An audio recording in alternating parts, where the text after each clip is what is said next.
En 2018, un astéroïde géocroiseur est repéré en orbite autour du Soleil par le réseau FOLX qui combine les données d'un télescope installé dans l'hémisphère nord à Hawaï avec celles de son jumeau australien pour l'hémisphère sud. Enregistré sous le numéro 2018 AV2, la trajectoire de l'astéroïde intrigue les astronomes qui y voient possiblement une cible qu'ils recherchaient en vain depuis plus de 7 ans.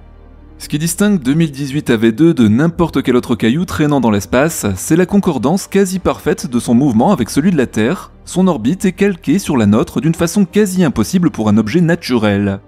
Le propre d'une planète, c'est d'avoir nettoyé de son orbite la plupart des corps qui s'y trouvaient avant elle, et la Terre ne fait pas exception. L'immense majorité des astéroïdes qui coupent sa route se trouvent sur des orbites beaucoup plus elliptiques et nous croisent brièvement à des vitesses très élevées. Mais pas celui-ci. Les relevés montrent que le plan de son orbite est presque identique à celui de la Terre, l'écart entre eux n'est que d'un seul degré, et ce n'est pas tout, il tourne aussi autour du Soleil de façon quasi circulaire, à une vitesse différente de nous d'un seul petit kilomètre par seconde. Et si dans la vie de tous les jours, oui, 1 km par seconde ça peut avoir l'air monstrueux, comparé aux 30 km par seconde de vitesse orbitale de la Terre, cela passe dans la valse des planètes pour un écart assez minime. En bref, 2018 AV2 suit la Terre à distance sur une orbite voisine, et ce probablement depuis plus d'un demi-siècle. Selon leurs propres mots, les astronomes à l'origine de sa découverte sont certains à 98% de ce dont il s'agit. Pour eux, l'étrange astéroïde n'est autre qu'un engin artificiel, et plus précisément un vaisseau spatial abandonné par ses occupants, qui erre depuis dans le vide de l'espace. Un vaisseau que ses passagers avaient d'ailleurs nommé Snoopy. Salut les terriens! Et non, aujourd'hui je ne vais pas débunker de je ne sais quelle croyance en un vaisseau alien, ni même parler de science-fiction, tout ce que je viens de vous raconter est bien réel, et il se pourrait même que l'astéroïde 2018 AV2 constitue aujourd'hui l'un des derniers témoignages encore en vol d'une épopée spatiale d'un autre temps. Mais pour comprendre ce que ce vaisseau fait en orbite autour du Soleil et pourquoi ses occupants l'ont ainsi abandonné, il va falloir revenir un peu plus près de chez nous, du côté de la Lune, au début de l'année 1969, pendant ce qui a été à la fois l'une des missions les plus risquées et les plus frustrantes pour son équipage que la NASA ait jamais lancée.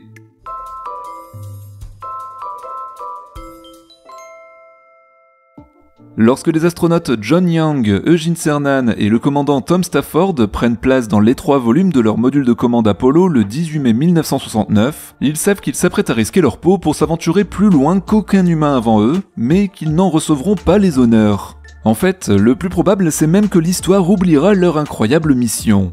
Pourtant, ce sont bien ces 3 hommes qui vont paver le chemin vers la surface de la Lune pour Apollo 11 et les missions suivantes. Toutes les périlleuses manœuvres d'un tel voyage doivent être réalisées, insertion en orbite lunaire basse, séparation des modules de commande et du LEM à 380 000 km de la Terre, descente vers la surface, éjection de l'étage de remontée, test de son moteur à usage unique, rendez-vous en orbite lunaire, ce dernier étant peut-être le plus grand défi de tous, et c'est à eux que revient la tâche immense et risquée de les tester pour la première fois, en conditions réelles et sans filet. Toutes les manœuvres sauf une, l'alunissage final. Et voilà pourquoi personne ne se souviendra d'eux, tout le monde connaît le nom des premiers à avoir posé le pied sur notre satellite, mais qui se souvient de ceux qui l'ont presque fait juste avant? Eh bien dans les faits, presque personne.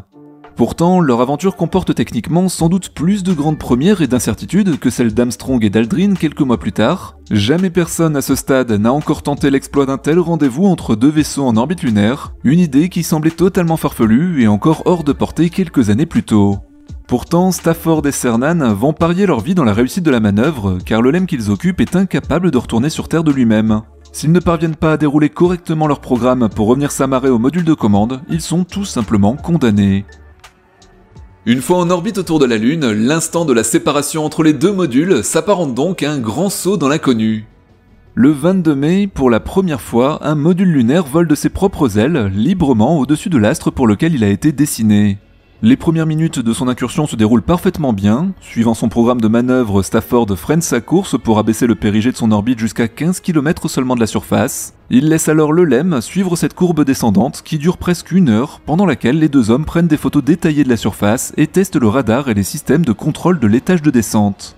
Alors qu'ils passent au plus près et que le détail de la surface lunaire se révèle à eux comme à personne d'autre jusque-là dans l'histoire de l'humanité, difficile d'imaginer les sentiments qui ont dû les traverser, à la fois concentrés à l'extrême sur les tâches à accomplir, mais sans doute aussi frustrés de se retrouver là aux commandes d'un module parfaitement capable de finir le chemin pour se poser à la surface et entrer à jamais dans l'histoire. Malheureusement, ils ont bien reçu l'ordre de ne pas le faire, et de toute façon, la NASA connaissant le caractère de ses astronautes, elle n'a pas voulu laisser aux têtes brûlées la moindre chance de décrocher le pompon malgré les instructions, et n'avait volontairement pas laissé assez de carburant pour en repartir, des fois que la tentation eût été trop forte. Stafford et Cernan se contentent donc de frôler la surface avant d'entamer la remontée. 17 minutes après le passage au périgée, une nouvelle manœuvre est effectuée pour simuler une configuration de remontée d'urgence en direction du module de service. Mais c'est au cours de cette remontée que les ennuis commencent vraiment.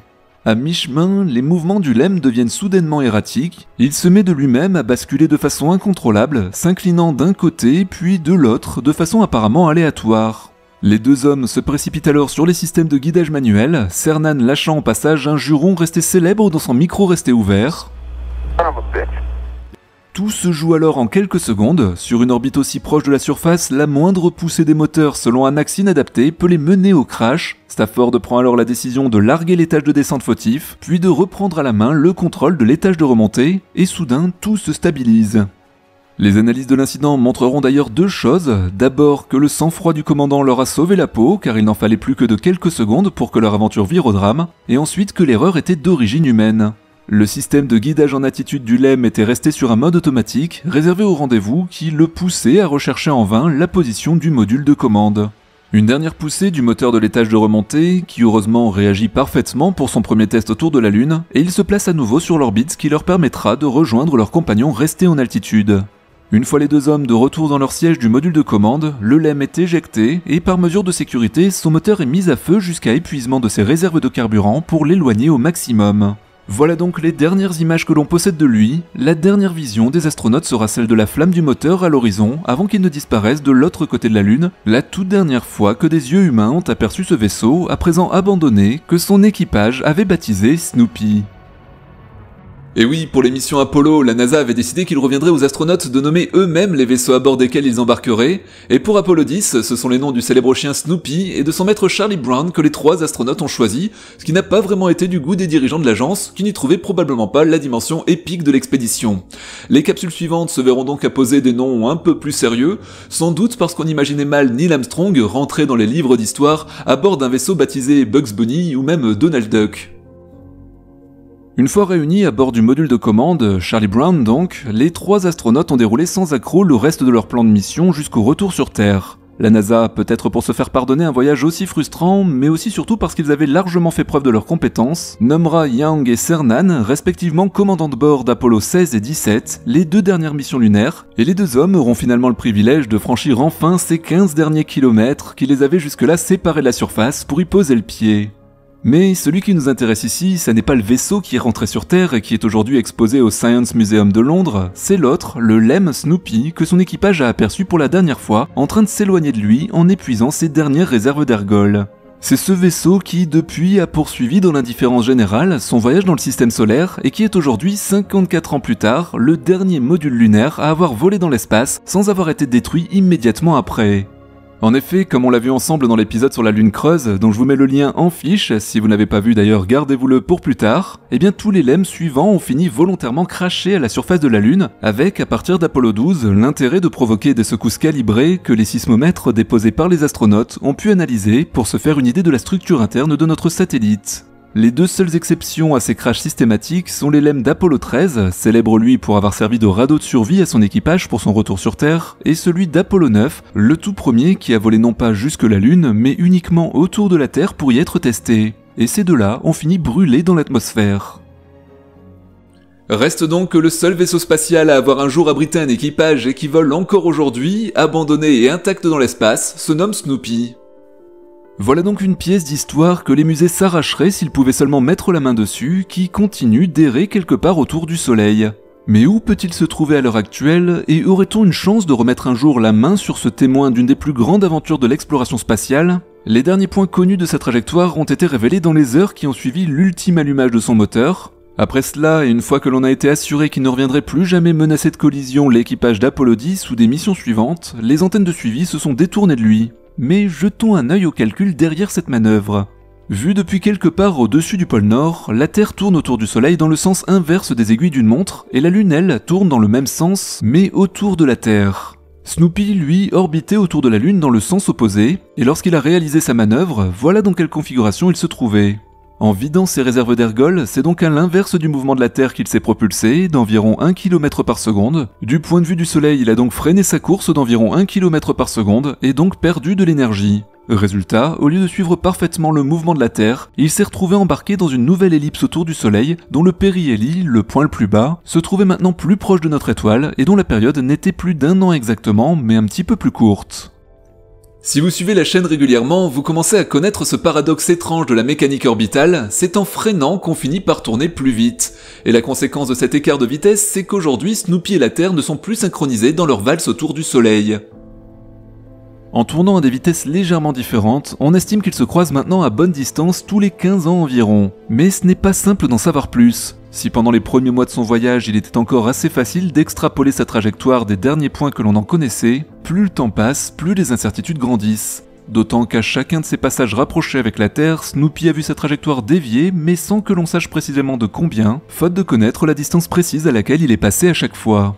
Malgré la puissance des moyens informatiques modernes, extrêmement fiables pour ce qui est de prédire des trajectoires orbitales, la zone du ciel de l'espace dans laquelle le petit module lunaire est susceptible de se trouver s'élargit donc d'année en année, au point de devenir pour certains astronomes passionnés un défi personnel, une sorte de graal de l'observation du ciel. Parmi eux, le plus acharné, c'est probablement Nick House de la Royal Astronomical Society qui s'y consacre depuis 2011. En employant du temps d'observation des télescopes de Folks Nord sur l'île d'Hawaï et de Folks Sud en Australie, ainsi que des données du Catalina Sky Survey en Arizona, il a quadrillé à intervalles réguliers pendant plus de 7 ans la région du ciel dans laquelle il s'attendait à voir passer Snoopy. Le jackpot arrive alors en 2018 avec la découverte de l'astéroïde 2018 AV2. Avec son plan orbital calqué sur celui de la Terre, ce qui est extrêmement improbable pour un corps quelconque, mais parfaitement attendu pour un objet qui en aurait décollé, et avec sa vitesse différente d'1 km par seconde, les chances pour qu'il s'agisse d'une roche dont les paramètres de trajectoire colleraient par miracle à ceux du module lunaire sont extrêmement faibles, ce qui a poussé House à affirmer qu'il était certain de sa découverte à 98%. Les observations réalisées pendant ce transit ont au passage permis de mettre à jour sa trajectoire et de déterminer qu'il repasserait au plus proche de la Terre en juillet 2037, et cette fois à 4 millions de kilomètres seulement. Alors même si ça paraît lointain, ça devrait permettre cette fois de confirmer définitivement qu'il s'agit bien du dernier LEM encore en vol. Donc à l'heure actuelle, l'identification de 2018 AV2 n'est pas entièrement certaine. En 2018, il est passé à plus de 50 millions de kilomètres de nous, et sa luminosité n'était pas suffisante pour réaliser d'analyses spectrométriques précises qui auraient permis de connaître la nature de son matériau de surface. En effet, toute lumière renvoyée par un objet porte en elle la marque de la matière qu'il compose, et il suffit pour la connaître d'en mesurer l'intensité pour chaque longueur d'onde. On obtient alors ce qu'on appelle un spectrogramme qui ne reste plus qu'à comparer à ceux de chaque matériau connu. S'il s'avérait que 2018 AV2 soit composé d'aluminium plutôt que de roche brute, il n'y aurait plus aucun doute sur le fait qu'il s'agit bien de Snoopy poursuivant son voyage autour du Soleil. C'est d'ailleurs par cette méthode qu'on a déjà pu identifier un autre vestige d'Apollo, lui aussi abandonné sur une orbite héliocentrique, c'est-à-dire qui tourne autour du Soleil. Quelques mois après le retour sur Terre de l'équipage de Charlie Brown et Snoopy, puis la grande première d'Armstrong et Aldrin, c'est l'équipage d'Apollo 12 qui s'envole à son tour vers la Lune. Leur lemme à eux est baptisé l'Intrépide, ce qui, vous le noterez, doit sûrement coller un peu plus aux attentes de l'administration. Mais ce n'est pas lui qui survivra à la mission, puisque comme on l'a déjà raconté, l'Intrépide a fini sa vie crashée pour fournir un microséisme à analyser aux instruments scientifiques. Non, la seule pièce qui survivra à Apollo 12, à l'exception là aussi de son module de commande revenu sur Terre, c'est le 3e étage du lanceur Saturne V. La tâche de ce dernier, c'est d'insérer les modules habités depuis leur orbite terrestre sur une trajectoire translunaire, et une fois à sec, il se retrouve par conséquent lui aussi propulsé à leur côté en direction de la Lune. D'ailleurs, à partir d'Apollo 13, les 3e étages seront eux aussi crashés volontairement pour faire réagir les sismomètres. Ouais, il faut croire que la NASA aime vraiment bien cracher des trucs. Mais pour Apollo 12, le 3e étage se contente de frôler notre satellite sans le toucher. Il poursuit alors sa course pendant presque 1 an et demi sur une orbite très elliptique et irrégulière autour de la Terre, constamment modifiée par l'influence gravitationnelle de la Lune. Ceci jusqu'au jour où un nouveau passage rapproché l'envoie valser à plus grande distance pour enfin dépasser le point de Lagrange L1, celui où l'effet centrifuge et les forces gravitationnelles du Soleil et du système Terre-Lune s'équilibrent. Au-delà, c'est l'influence du Soleil qui prédomine, et pour le 3e étage, c'est le début d'un voyage de 30 ans en orbite autour de notre étoile. Tournant autour d'elle légèrement à l'intérieur de l'orbite de la Terre, il évolue lui aussi à un rythme légèrement plus rapide, Comme pour Snoopy, ce n'était donc qu'une question de temps avant qu'il ne repasse à proximité de sa planète natale. Le premier transit a ainsi eu lieu en 1986, mais en restant au-delà du point de Lagrange et donc sans s'arracher à sa valse autour du Soleil. En 2002, par contre, plus récemment, c'est de l'autre côté du point L1 qu'il nous survole, et le voilà à nouveau capturé par le champ de gravité terrestre. En 2 mois à peine, il se retrouve lancé sur une nouvelle orbite elliptique autour de la Terre, assez similaire à celle qu'il avait avant de nous quitter. Et comme pour Snoopy, c'est ce mouvement inhabituel pour un astéroïde qui a poussé les astronomes à suspecter qu'il s'agissait d'un objet artificiel. Ils ont donc procédé à une analyse spectroscopique pour constater que ce nouveau satellite était couvert en surface de peinture blanche à l'oxyde de titane, la même qui recouvrait les flancs du lanceur Saturne V. En analysant finement sa trajectoire, ils ont même pu remonter le temps jusqu'à son départ de la Terre en 1971, confirmant qu'il s'agissait bien du 3e étage d'Apollo 12. Par contre, après 1 an seulement à tourner autour de la Terre, il lui a à nouveau échappé pour reprendre son long voyage autour du Soleil, et les projections montrent qu'il viendra à nouveau nous rendre visite au milieu des années 2040. Ce n'est donc pas la première fois que des vestiges du programme lunaire refont leur apparition après des années d'errance autour du Soleil, et au vu de leur valeur historique, on aurait presque envie de poser la question, serions-nous capables lors de leur prochain passage de remettre la main dessus ?